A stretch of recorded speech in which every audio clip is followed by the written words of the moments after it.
Orfandade ontológica, uma astrologia da cura. Meu nome é Sérgio Seixas, do grupo Terra de Rudá e do aplicativo 639 de relacionamentos afetivos via sinastria astrológica. Hoje é um tema essencial para a gente refletir sobre a nossa orfandade ontológica, sobre essa astrologia que tem um papel de cura bastante significativo, de transformação, de alquimia. Antes de começar, relembro que quem quiser saber informações sobre o nosso retiro, o Alfaiate dos Milagres, que vai se dar em outubro, em Vrajabume, aqui em Teresópolis, nas montanhas de Teresópolis, falar com Rosa Valgode no WhatsApp 21 98505-8500. E quem quiser fazer parte dos trabalhos gratuitos da Terra de Rudá, como Tornar-se Presentes, que é um trabalho via WhatsApp, também falar com Rosa no DDD 21 98505-8500. Me refiro ao WhatsApp, tá? Não ao telefone celular, mas ao WhatsApp. Vamos lá. Hoje é um assunto enorme, que eu vou tentar fazer uma síntese.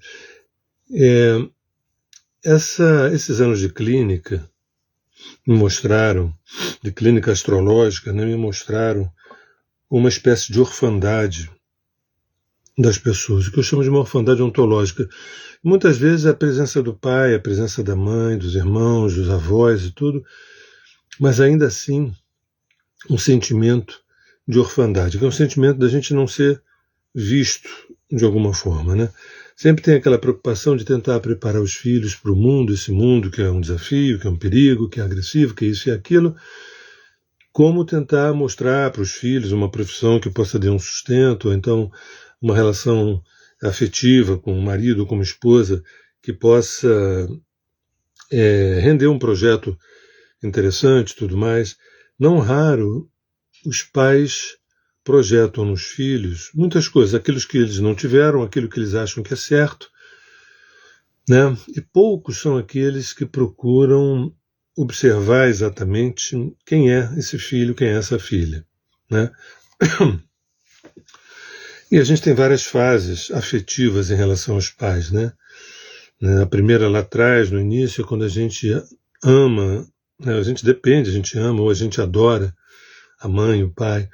Depois, aí, quando a gente entra na adolescência, no início da idade adulta, tem todo um nível de enfrentamento, um enfrentamento justo e tudo mais.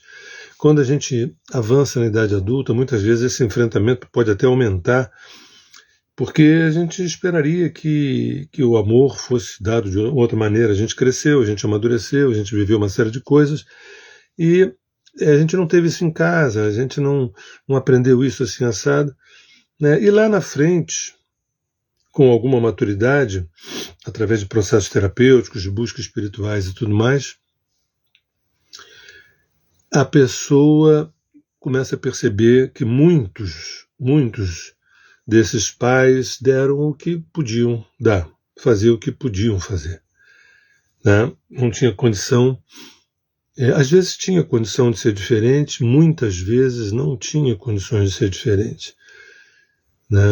Porque não tiveram, não receberam, se aprimoraram um pouco, em muitos casos se aprimoraram um pouco, e compartilharam, mas cada geração que passa, existem novas demandas, existem novos horizontes, e a gente olha para trás e percebe que os pais biológicos vão ficando no meio do caminho. Não precisam ficar no meio do caminho do ponto de vista afetivo, do ponto de vista amoroso, mas do ponto de vista das influências, isso é muito comum. E eu não estou focando na história de que, poxa, meu pai não sabe lidar com iPad, meu avô, minha avó não sabe lidar com Android. Eu não estou falando nada disso. Eles não entendem nada de computação. Isso é bobagem, isso não tem nada a ver. Pode entender, pode não entender, isso não é um problema. Na verdade, tudo se resume a uma reclamação atávica da gente não ter sido orientado para aprender a degustar as realidades, ou metabolizar as realidades, né? A gente tem inúmeras e inúmeras realidades, né? O meu olhar é sempre uma espécie de uma ilha de edição que focaliza numa coisa, não focaliza noutra, né? E sem falar que cada indivíduo da família é um indivíduo. A família não é um amálgama, não são pessoas soldadas ou grudadas, embora muitos se queiram e se desejam dessa forma. Mas são indivíduos, ou buscam ser indivíduos. Tá? Em natura são indivíduos, mas muitas vezes psicologicamente não nasceram indivíduos e vão morrer sem ser indivíduos. Vão ser pessoas, né? E isso, ao longo do caminho, muitas vezes a ficha cai. Com a indignação, né, dos filhos, puxa, eu podia ter recebido isso, recebido aquilo. Eu não estou nem falando de negócio de grana, não estou falando de uma educação emocional, uma educação psicológica, referências eu me refiro, tá? Referências emocionais, referências psicológicas, boas referências espirituais, né? E aí fica também a espécie da tirania da genética, né? A ditadura da genética, como se a gente não percebesse que a nossa genética ela está em franca mutação a cada segundo, né? E que não é assim, não é uma coisa estanque. Eu recebi uma genética, né? Meu avô era alcoólatra, meu pai é alcoólatra, eu tenho que ser alcoólatra. A gente nós já saímos dessa página, já saímos desse capítulo para perceber que há um dinamismo, né, nas operações genéticas dentro da gente. E o meio ambiente tem uma importância muito grande, mas principalmente como eu metabolizo o meio ambiente. Esse é o grande problema, porque nós adoraríamos que tivéssemos sido instruídos para saber metabolizar as realidades à nossa volta. Essa é a nossa reivindicação crônica. Só que, com o passar do tempo, a gente vai percebendo que isso não seria função dos pais biológicos. Aí a gente tem professores, educadores, mestres, tem gente que tem guru, né, e que vão construindo novos nascimentos. A gente, ao longo de uma existência, a gente tem muitos nascimentos e muitas mortes. Às vezes, numa única encarnação, a gente tem 2, 3, 4, 5, 6 encarnações numa única, né, dependendo, evidentemente, da qualidade plutônica da nossa relação com Plutão, que é o aspecto da purgação de velhos padrões, de velhos modelos, depende muito disso também. Mas o que me parece um dado assim bastante enorme e relevante é a nossa orfandade ontológica, que a palavra ontologia tem a ver com aquilo que é da ordem do essencial. Então seria uma espécie de orfandade essencial, ou seja, a busca de pais essenciais, até o momento que a gente também se torne esses pais essenciais, né? E que a gente também não precisa a vida inteira buscar pais essenciais. Então, no meu caso, por exemplo, eu tive 4 pais ontológicos e que, no passar do tempo, eu soltei a mão dos 4. Nunca os conheci, eles foram todos autogestados dentro do meu psicológico, do meu emocional, do meu subjetivo, e eles foram referências fundamentais para a minha autoafirmação no mundo, né? Não uma autoafirmação egóica, mas uma autoafirmação anímica, por exemplo. Então, o nosso grito de dor é por essa orfandade ontológica, essa orfandade essencial. Eu queria dar alguns exemplos curiosos. Isso daí, na verdade, dá um enorme curso, mas eu vou fazer uma síntese, que é a seguinte. Por exemplo, a gente tem a Vênus no nosso mapa, no mapa natal, Vênus, que, do ponto de vista desse assunto da orfandade ontológica, fica uma pergunta, né? Será eu tive referências dentro da minha casa, eu tive referências sobre o feminino que mora nas meninas, nas moças, o feminino que mora nos rapazes, nos homens. Será que eu tive referências de um bom feminino? E aí eu não estou me referindo a uma mãe vaidosa, narcisista, que quer parecer ser bem mais jovem do que de fato é, usa algumas roupas assim, um assado, um botox aqui e ali. Não. Eu estou me referindo a um feminino gerado e gestado dentro da organicidade da psique, do nosso subjetivo. Aí começam várias perguntas que não são feitas para a gente sofrer, mas perguntas que são feitas para a gente ser um pouco mais exigente com o nosso manancial, com o nosso potencial. Então a gente olha Vênus no mapa, em que signo está, em que casa está, mas toda e qualquer Vênus, ela vai perguntar: você cresceu tendo referências de um feminino nutrido, respeitado, contemplado, reconhecido, visto? Esse já é um assunto crônico, né? Dos filhos não terem se sentido vistos, na verdade. Porque, sabe, a gente já ouviu aquela fala, né, de que é mais fácil ser avô do que ser pai, é mais fácil ser avó do que ser mãe. Existe uma certa pressão enorme na paternidade, na maternidade, tanto uma pressão interna quanto uma pressão social, né, protocolos e constituintes de como fazer, de como não fazer, e você vai ser julgado, quem sabe condenado pelo entorno. Né? E é uma pressão também legítima, porque, digamos, eu nunca fui pai, eu nunca fui mãe, agora estou cuidando dessa criança. Isso é quase uma espécie de uma metáfora de Deus. Eu gerei essa criança e eu sou responsável por ela, só que eu serei as referências, né? Ou de masculino ou de feminino, para essa criança que vai crescer. Muitas vezes a gente não se ocupa disso. Na melhor das hipóteses, dá uma boa educação, casa, comida, roupa lavada, e que aqui dentro de casa tenhamos ética e tudo mais. Isso já é maravilhoso, fantástico, incrível. Mas tem, quando a gente fala de ontologia, quando a gente fala do ontológico, eu vou além da comida, vou além da educação assim, standard que a gente recebe, né? E vou para situações, é como se fosse um estômago anímico, como se fosse um estômago mais sofisticado. Você pega Vênus e fala assim, eu tive referências maduras, nutridas, sobre, quer dizer, tanto o feminino da minha mãe quanto o feminino do meu pai me inspiraram, me ajudaram a me construir. É uma pergunta muito, muito, muito importante. Mas aqui não é para culpabilizar ninguém. Insisto que na grande maioria dos casos, os pais e avós deram o que conseguiam dar, o que podiam dar. Isso tudo, o nome disso também pode ser chamado de amor, cada um num nível, né? Como é que cada um conseguiu conscientizar esse amor. Tem amores pouco conscientes, amores muito conscientes. Aí vai mudando o nível, né? Por exemplo, esse amor consciente é quando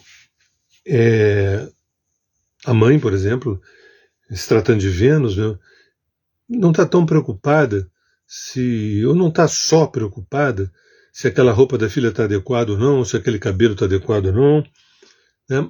Mas sim se a filha está sabendo lidar com as demandas da parte dela mais sensível, mais subjetiva, ligada à emoção, à afetividade, que é o lado feminino. Né? Isso eu digo para os homens, então, de uma maneira enorme.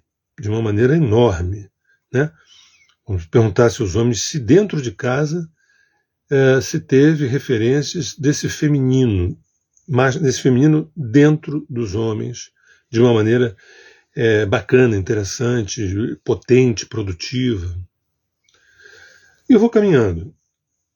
E o Marte é a mesma coisa. A gente tem o Marte em determinadas casas do mapa, né? Em determinados signos, que não vai só falar da sexualidade, mas vai falar do meu lado masculino, tanto nos homens quanto nas mulheres. E aí, de novo, vem a pergunta: se eu tive dentro de casa, na minha infância, na minha juventude, referências, inspirações para um masculino assim assertivo, mais amadurecido, que não tem a ver exatamente com a força bruta, não tem a ver necessariamente com competições fundamentadas no ego, né? Isso é um masculino, vamos dizer assim, pré-medieval, que ainda nos habita de alguma forma por falta de educação, de referências ontológicas, né? Então, você pega o Marte e você pergunta: eu como homem ou eu como mulher tive dentro de casa referências, inspirações de um masculino maduro, nutrido, responsável, ético, né? Através do masculino da minha mãe, através do masculino do meu pai, dos meus avós, enfim. Insisto, a minha fala aqui não é para culpabilizar ninguém, e sim para dizer, poxa, será que eu nunca fiz essas perguntas? Porque a gente vai se acostumando, a gente vai se habituando, entendeu? É uma espécie de sobrevivência material, sobrevivência emocional, sobrevivência afetiva, e aí a gente esquece de falar assim, olha, eu tenho uma desnutrição do meu feminino, eu tenho uma desnutrição do meu masculino, né? E aí eu quero pais ontológicos, ou são, às vezes, mestres, né? Mestres, educadores, pessoas muito experientes, que não só ensinam, mas vivem esse masculino, esse Marte, de uma forma muito interessante, muito madura, muito potente, espiritualmente muito relevante. Porque a gente associa Marte ao deus da guerra, então é porrada. Mas esse é um extrato básico. Tem outros extratos, como uma assertividade responsável, ética, madura, espiritualmente relevante. Então eu vou avançando, né, porque só para a gente analisar uma Vênus, fazer uma análise mais profunda, isso dá muitos encontros, assim como do Marte, muitos encontros, principalmente Vênus e Marte. Tem a Lua e o Sol também. A Lua, então, e o Sol.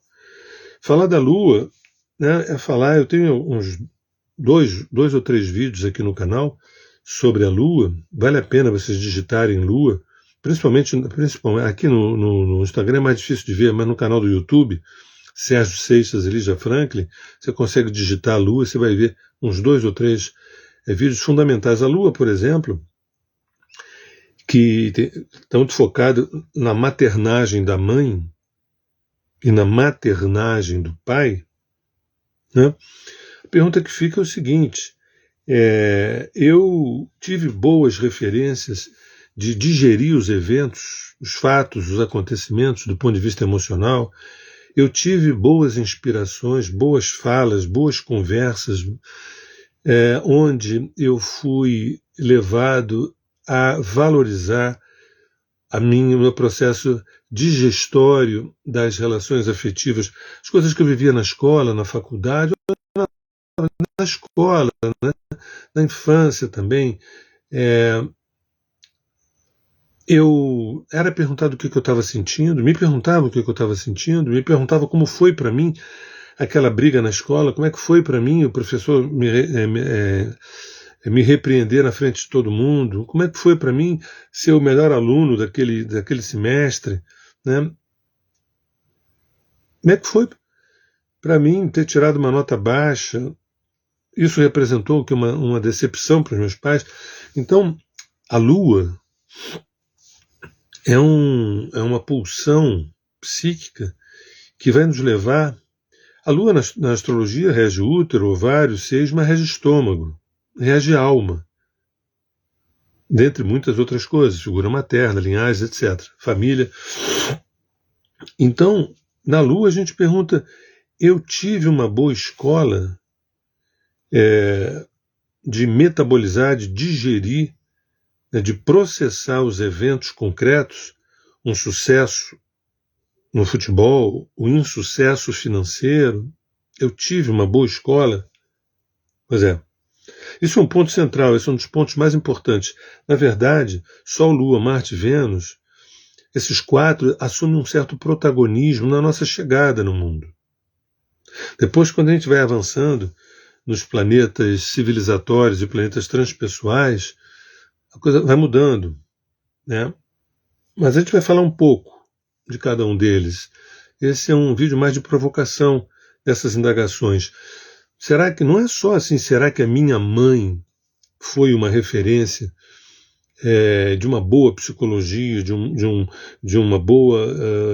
mulher madura? Será que a minha mãe, ela conseguiu viver o seu feminino? Será que a minha mãe foi mulher? Ou ela nunca foi mulher? Ou depois dela casar, ela deixou de ser mulher? Né? São perguntas enormes, gigantescas, revolucionárias, né? que impactam hoje a nossa vida. Assim como do Sol, a gente olha o Sol e a pergunta que fica, né? Por exemplo, será que meu pai, ele é o que de fato ele é, ou ele é um personagem? Ele construiu um personagem para sobreviver ao casamento, para sobreviver à profissão e para sobreviver à paternidade. Porque o Sol vai falar também de essência. Então eu não estou falando só do pai, porque isso vale para a mãe, no sentido de, será que a depressão da minha mãe se deve ao fato dela ter aviltado o Sol dela? Será que, digamos, um exemplo, o alcoolismo do meu pai refere-se ao fato dele ter traído o Sol dele, ter traído a própria essência? A gente nasce e nós somos convocados ou induzidos, né, ou assediados, para a gente tentar sobreviver, não sucumbir. Né? E depois de milênios, a ficha cai que, na verdade, o começo deveria ser o seguinte: faz contato com você, põe a mão no coração, fecha os olhos, veja o que você está sentindo, veja que vozes você ouve dentro de você. Que a questão não é, você tem que crescer, se desenvolver, e tem essa profissão que dá dinheiro, aquela que não dá, esse homem não é bom para você, essa mulher pode ser boa para você. Onde é que está esse PowerPoint falando sobre isso? Onde é que está essa planilha da Excel falando sobre isso? Demorou milênios para a ficha cair, final do século XX, no século XX, século XXI, de que o começo deveria ser: escuta, quem é o meu filho? Quem é a minha filha? Né? Será que porque eu educo com exemplos. Eu educo menos com palavras do que com exemplos, do que aquilo que na verdade eu sou, aquilo que eu vou me manifestando. Se eu não sou eu mesma, se eu sou um dublê, eu passo isso adiante. E meus filhos vão perceber que ser dublê é isso, é por aí. Né? Ou seja, meu pai foi um personagem, minha mãe foi um personagem, então eu acho que o caminho é esse mesmo. Essas são as referências, que não são ontológicas, são referências culturais. Né? Entendeu? A cultura é um outro assunto à parte. Tá? Cultura tem um nível da cultura que é algo extraordinariamente belo, extraordinariamente maravilhoso, e tem um outro lado da cultura que é algo que nos leva a desvios ontológicos, desvios essenciais. Então, quando eu falo do Sol, eu estou me referindo à essência. Né? Será que meu pai, é muito comum na clínica ouvir o seguinte: meu pai nunca gostou do que ele fazia. Ele fazia isso porque ele tinha filhos pequenos, tinha que sustentar, trazer dinheiro para casa, mas na verdade o que ele queria era ser outra coisa, era fazer outra coisa, profissional. E para o homem, o profissional tem um relevo enorme. O masculino tem uma pulsão de extroversão. O feminino tem uma pulsão de introversão. Tem mulheres extrovertidas, ok. Tem homens introvertidos, ok.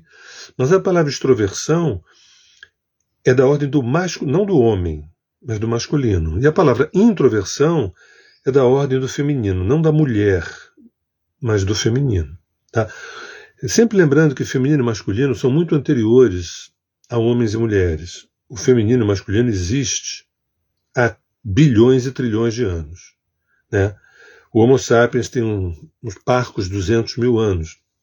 Então, o masculino, que é uma energia yang, e o feminino, que é uma energia yin, isso existe desde que a fonte se fractalizou, porque essa fonte andrógena, nessa integração entre masculino e feminino, quando ela se fractaliza, a gente começa a ver movimento e repouso, movimento e repouso, movimento e repouso, expansão e contração.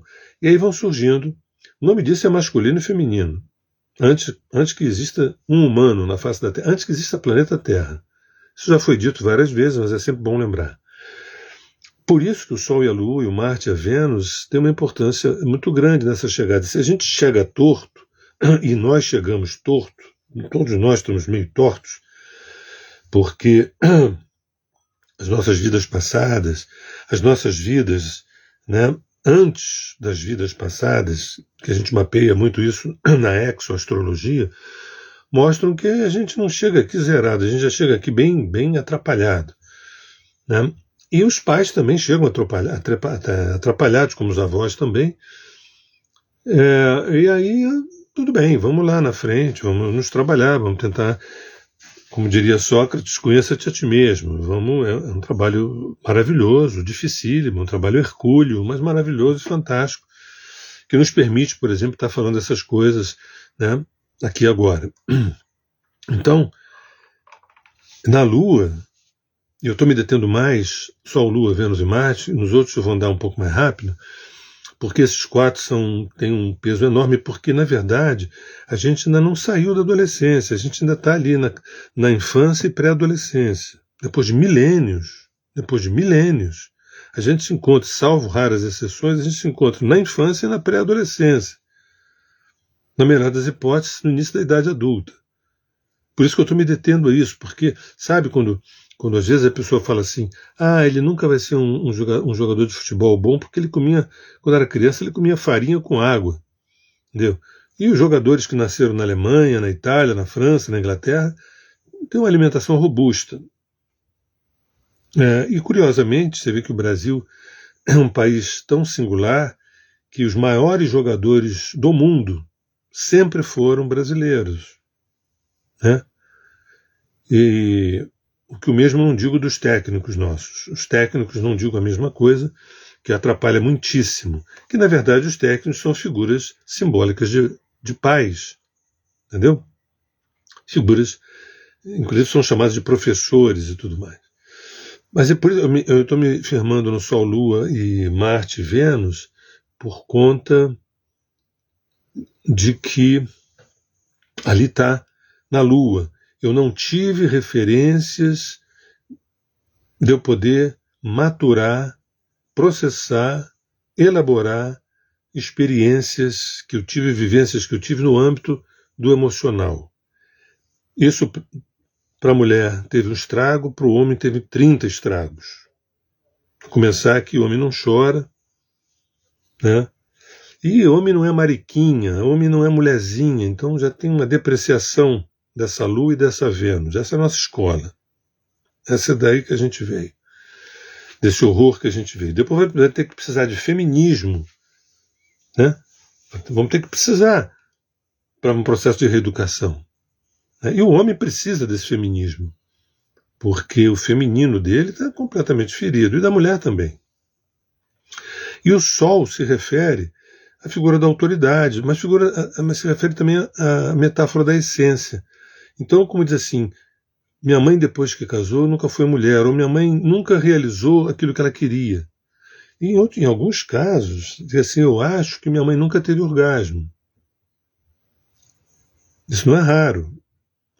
Eu diria que cada vez torna-se um pouquinho mais raro do que foi lá atrás. Lá atrás, um orgasmo é para você ter com a outra, não com a esposa.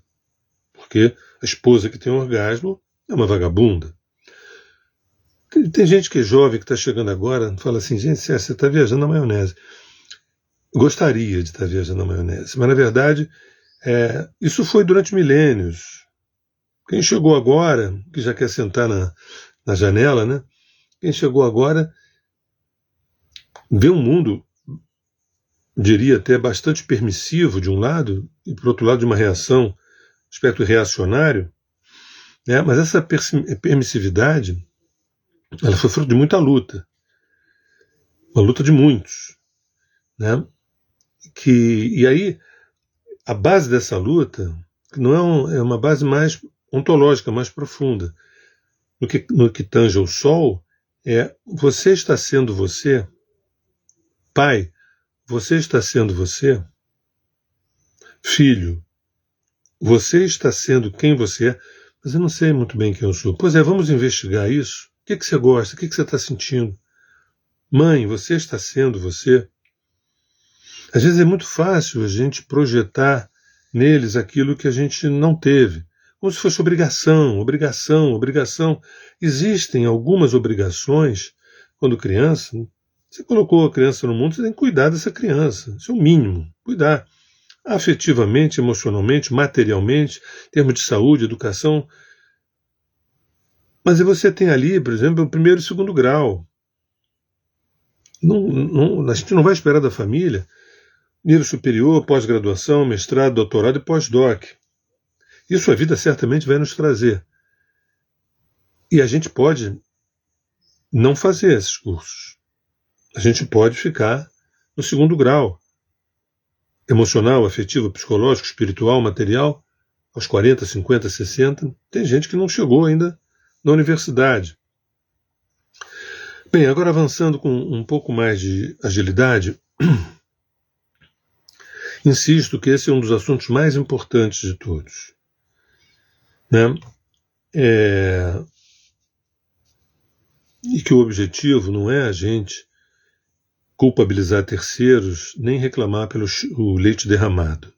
E sim fazer essas perguntas e tentar responder e perceber que a gente tem a obrigação de termos uma infância feliz hoje. Nós temos a obrigação de termos uma juventude feliz hoje. Uma entrada na idade adulta feliz hoje, independente da nossa idade. Quem sabe, pessoas que estão casadas e tudo mais, que ainda, na verdade, não deram o primeiro beijo, nem tiveram a primeira transa. Uma das coisas maravilhosas, né, inclusive tem os trabalhos da Terra de Jordá que fala Eu Não Sou a Minha História, refere-se à possibilidade não só da gente estar interferindo na nossa genética, como está mudando o passado, transformando o passado. Né? E tendo, através de inúmeros autopartos, através de inúmeros autorrenascimentos, e esses pais ontológicos são parteiros, são obstetras, são parteiros que ajudam a gente a ter vários nascimentos, né? E quanto mais a qualidade desses nascimentos ao longo da vida, mais a gente também vai aumentando a nossa capacidade de perdoar, de amar, de ter compaixão, e olha para a nossa família de outro olhar. Que tem um momento que é um momento acusatório, mas não pode parar nesse momento. Não pode estagnar. Né? Também não pode passar batido. Né? No momento acusatório, vivamos esse momento acusatório de pai, de mãe, o que não fez, o que deixou de fazer, foi irresponsável aqui, foi irresponsável ali. Mas se o fluxo flui, a gente está caminhando na direção de poder compreender que foi o que deu para fazer. Né? E esses autopartos, a bola está com a gente, a bola não está com pai biológico nem mãe biológica. Essas mortes e renascimentos, aliás, por falar em morte, dando um salto logo para Plutão, eu pergunto, será que em casa, quando o nosso cachorrinho morreu, nosso gatinho morreu, quando o nosso avô morreu, será que a gente teve uma boa fala iniciática sobre os processos de despedidas, sobre a palavra Deus? Será que a gente teve, dentro de casa, referências, inspirações, uma pedagogia afetiva, amorosa sobre a arte da gente se despedir?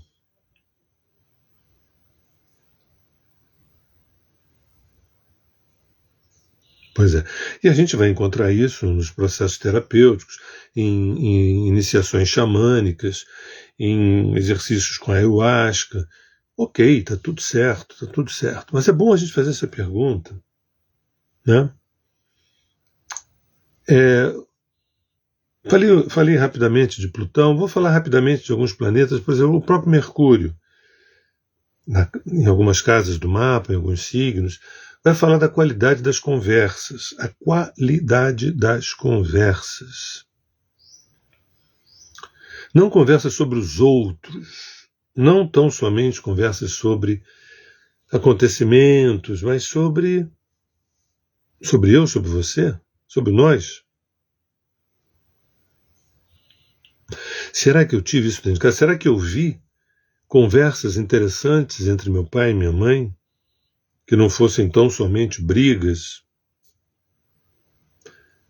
Será que eu vi nessas conversas ele reconhecendo coisas que ele teria feito e ela reconhecendo coisas que teria feito? Que aula foi essa que eu perdi? Vamos adiante.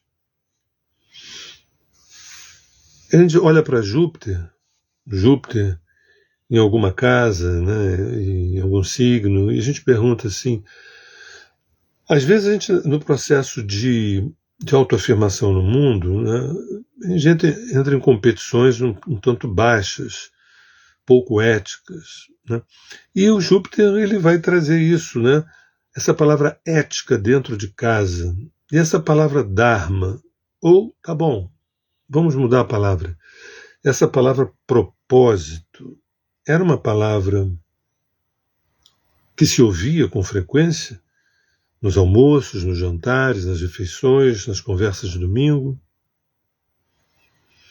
né? E é interessante que não raro eu vejo pessoas dizendo, papai era super ético, super ético, super ético. Que ótimo, que bom. Mas tratava minha mãe muito mal, né? Ou vice-versa. E aí a gente vai para outras instâncias, né? Uma lua ferida, uma Vênus ferida, né? É bom lembrar que a gente nasce com o nosso masculino e o nosso feminino destroçados, tá? A gente nasce, salvo exceções, a gente nasce. E a gente projeta. Essa história da guerra dos sexos, né, é uma coisa longeva, por conta. Agora, se eu tenho o meu masculino nutrido e o meu feminino também, não tem porquê eu ser um predador da mulher nem do homem, com julgamento XYZ. Então, o Júpiter, nas casas, nos signos, vão trazer informações sobre essa pergunta. Falava-se sobre o propósito da vida, o propósito da existência, o propósito de morarmos naquela casa, naquela... Pois é. E o Saturno? Em signos, em casas. Olha, é importante colocar limites nos filhos, senão eles acabam deitando e rolando. É importante colocar limites. Sim, claro, óbvio, é importante colocar limites, sim. Mas será que eu tive dentro de casa exemplos de estrutura, disciplina, resiliência, foco, projetos a longo prazo, né? Enraizamentos, comprometimento com os seus próprios atos? Será que eu tive exemplos? Repare que essas palavras nos levam a uma ontologia. Por isso, quando eu falo de somos órfãos ontológicos e buscamos inconscientemente pais ontológicos que acabam sendo parteiros de novos nascimentos, né? Por conta disso. A gente acabou cultivando um preconceito em relação a Saturno, porque Saturno representa não, né? Cobrança, rejeição, abandono, luto, tristeza, dor. Será que eu não tive nenhuma iniciação com o tema da dor? Será que eu tive exemplo que tinha que se livrar da dor, se livrar da dor, se livrar da dor, porque a dor é uma coisa ruim? A solidão é uma coisa ruim? Né? O medo é uma coisa ruim? Será que todo medo é ruim? Será que não tem nenhum medo que seja da ordem da nossa instintualidade, do nosso anseio de sobrevivência? A nossa escola familiar foi bem precária. E aí eu avanço, entro em Urano e digo, será que a gente teve exemplo? Pega Urano nas casas, nos signos, né, que tem informações sobre tudo isso. Será que eu tive exemplos? E às vezes eu tenho, sim, sempre tem um doidinho na família. Minha avó era da pá virada, minha avó foi, lá no lugar onde ela morava, ela foi a primeira a dirigir automóvel, né? E, minha mãe, o sonho da minha mãe era trabalhar na NASA, era ser astronauta, não sei o que, Às vezes é o sonho, né? Nem sempre se configura como uma vida uraniana, mas com desejo. E outra coisa, né? esse Urano, às vezes, resulta em surtos, em doenças mentais. Por quê? Nasceu fora da caixa, e a família e o establishment passou com o trator em cima. E aí o que acontece? Não tem. Falar de transcendência, de liberdade, de consciência. No máximo que se pode falar de consciência, eu tenho consciência disso, mas eu não sou consciente. Eu tenho consciência de muita coisa, mas eu não sou consciente. Muito menos não sou a consciência. Eu não me sinto como tal.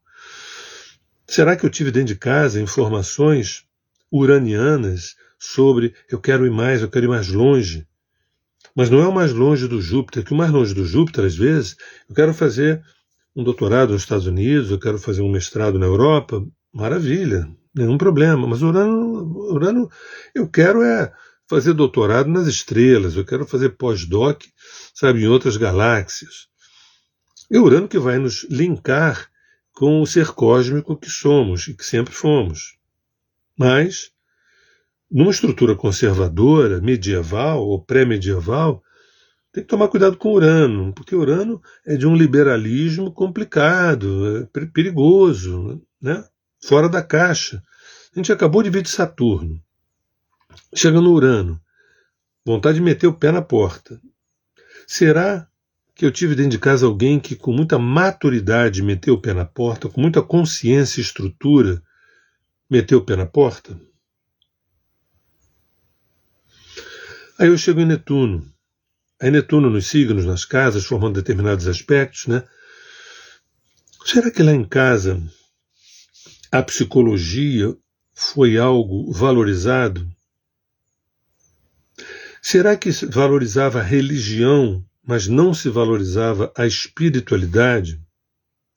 Será que lá em casa o Netuno que a gente vivia era mais um estado fusional entre os membros da família do que, na verdade, uma busca de unidade? Uma busca de integração com algo maior? Será que o Netuno, na minha casa, representou muito mais disfunções psicológicas, alcoolismo, drogas, coisas assim, remédios, um aspecto hipocondríaco, do que uma experiência de pertencimento, uma experiência de unidade? Não me lembro de ter visto minha mãe em êxtase.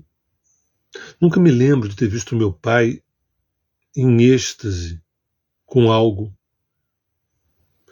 Nunca me lembro de terem me apresentado o extraordinário dentro do ordinário. E mais, eu nunca me lembro de alguém me dizer que os animais, as plantas, têm alma e conversam entre si e conosco. Estou falando de uma orfandade ontológica. E aí, nesse momento, eu volto para o Plutão que eu falei. Plutão é muito importante, porque ele vai dizer, será que eu tive alguma iniciação nos ritos de morte e renascimento? Né? Será que quando eu passei naquelas minhas fases difíceis de separação matrimonial, ou então de despejo, ou então onde eu fui demitido do trabalho, ou então eu peguei aquela doença braba, ou então a pessoa que eu mais amava foi embora, ou então uma pessoa que eu amo muito morreu. Será que eu tive a oportunidade de ter inspirações? Eu vi no meu avô a forma como ele lidava com o enterro, com a despedida, com a morte, e aquilo para mim me marcou profundamente. Uma relação espiritualmente relevante. E ao longo da vida, será que eu consegui fazer um upgrade a cada poda que a vida fazia comigo? Sabe, a gente sabe que na natureza, às vezes a gente faz uma poda E aí vem uma floração e uma frutificação maravilhosa, mas a gente não pode ter poda, né? Se eu tivesse, inadvertidamente, olhar para o planeta e alguém pergunta assim, qual seria o signo do planeta Terra? A vontade que eu tenho de dizer é que é um signo do elemento água. Mas eu diria que eu acho que touro seria. Isso é a minha viagem aqui, né? Acho que touro seria o signo, porque a ideia da matéria, da concretitude, da objetividade, sabe? E aí, repara que touro é o oposto de escorpião, né? Estou falando de Plutão, estou falando de escorpião, estou falando de um aspecto, de um enamoramento com as nossas mortes. A gente nunca associa que o nascimento de uma criança representa uma profunda morte para esse ser que estava dentro de um lugar completamente protegido, não faltava de nada. Ele não tinha dentro do útero, não tinha IPVA, não tinha IPTU, não tinha luz, gás, telefone, não tinha internet, tinha nada disso. E também não fazia a menor falta. E quando a gente é jogado para fora, a gente já chega chorando, porque foi cortado o vínculo com aquilo que seria uma referência, uma metáfora de unidade com a grande mãe, digamos assim, né? E que aí a gente começa a perceber que tem que morrer várias vezes para nascer. A gente nasce morrendo. Será que eu tive essa iniciação? Ah, Sérgio, essa iniciação a gente tem nos processos terapêuticos, a gente tem, eu sei, isso a gente sabe. Minha fala não é responsabilizar pai, mãe. Não perquemos tempo. Eu sempre gosto de trazer a responsabilidade para mim. Posso identificar que o fulano errou, que o Beltrano errou, que papapá, posso. Eu não tenho nenhum problema com julgamento.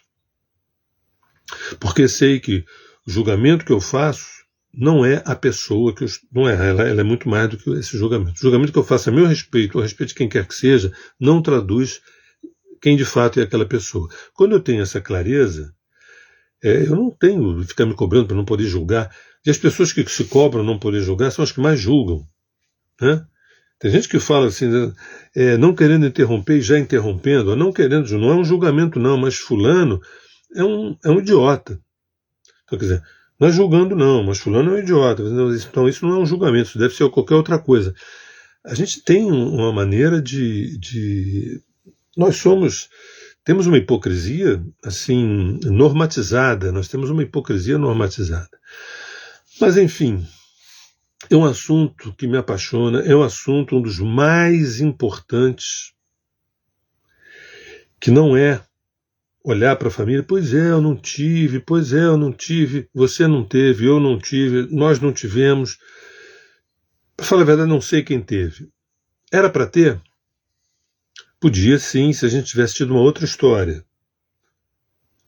A gente teve uma pré-história, uma antiguidade, uma idade média, uma idade moderna, uma idade contemporânea. Ou seja, a gente teve tempo de sobra para termos educações idôneas, educações éticas, educações espirituais, educações afetivas, emocionais, relacionais. A gente teve tempo de sobra para isso.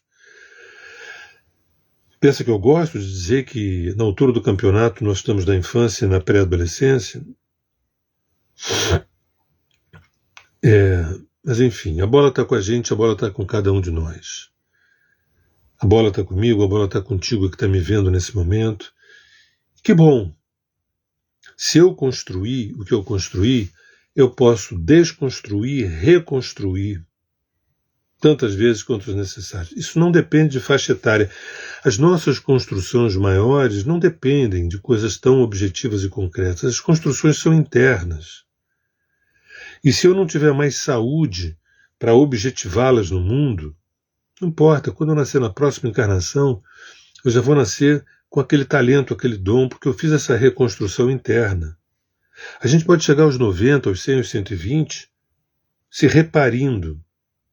Ainda que a gente possa estar entrevado numa cama, que a gente não consiga realizar nada concreto, essa realização é toda dentro da gente. Porque quando a gente morrer, a gente não vai levar nem filho, não vamos levar conta bancária, não vamos levar a casa, não vamos levar nada a não ser a consciência que nós nos tornamos. Então, quando eu falo que nós somos órfãos ontológicos, não é para a gente pegar um lenço branco e chorar, se bem que a gente pode chorar também, não pode ficar no choro. A minha referência é o seguinte: vamos nos reparir agora. E aí eu termino. Do ponto de vista do Sol, você está sendo quem você é de fato? Da Lua, você está metabolizando os eventos, você está de fato amadurecendo, você só está vivendo as coisas no progresso, mas não na evolução. No Mercúrio, você está tendo conversas que são relevantes, que são interessantes, que agregam um upgrade na vida, ou simplesmente jogando conversa fora. Do ponto de vista da Vênus, você está nutrindo o teu feminino, está amando, respeitando, alimentando, contemplando o teu feminino, ou só está criticando o fato de você não estar sendo respeitado ou respeitada? Do ponto de vista do Marte, a tua assertividade, ela é uma assertividade no mundo responsável, idônea, ética, ou ela é predatória, pensando no individualismo e no teu ego? Do ponto de vista do Júpiter, você quer expandir, quer buscar respostas na religião, ou você quer desenvolver o filósofo, o pensador, né, que é em você e que busca um propósito maior da existência? Do ponto de vista de Saturno, você reclama aquilo que você não teve, aquilo que faltou, a culpa é do governo, a culpa é da família, a culpa é do marido, a culpa é da esposa? Ou você se responsabiliza e se que tinham que te dar? Do ponto de vista do Urano, você quer liberdade como uma adolescência, de transcendência, de iluminação e de despertar. Do ponto de vista de Netuno, será que você busca realidades paralelas, viagens na maionese, úteros de aluguel para você viver bolhas para não sofrer? Ou você, na verdade, já sacou o final do filme, que é quando o rio deságua no oceano, que é quando a alma volta para a fonte primordial, e você consegue viver isso hoje, ainda que em estado de indivíduo, você vive uma individuação? E do ponto de vista do Plutão, será que ele só inspira a tua sexualidade, né, o teu desejo de poder e de grana, ou na verdade você percebe que você é um curador? Você é um curador ferido, e que você veio aqui para exercer essa autocura e a cura à tua volta. Gente, esse é o assunto. Até peço que, se vocês puderem compartilhar, porque esse é o assunto de todos nós. Eu agradeço a presença de todos. Fico muito feliz de ter compartilhado esse conteúdo, que para alguns vão parecer novidade, para alguns que dizem que é novidade, não creio que no fundo seja novidade do ponto de vista da organicidade dos conteúdos, não da intelectualidade dos conteúdos, mas para muitos e muitos, isso tudo é uma revolução. Beijo no coração, obrigado por tudo e até agora.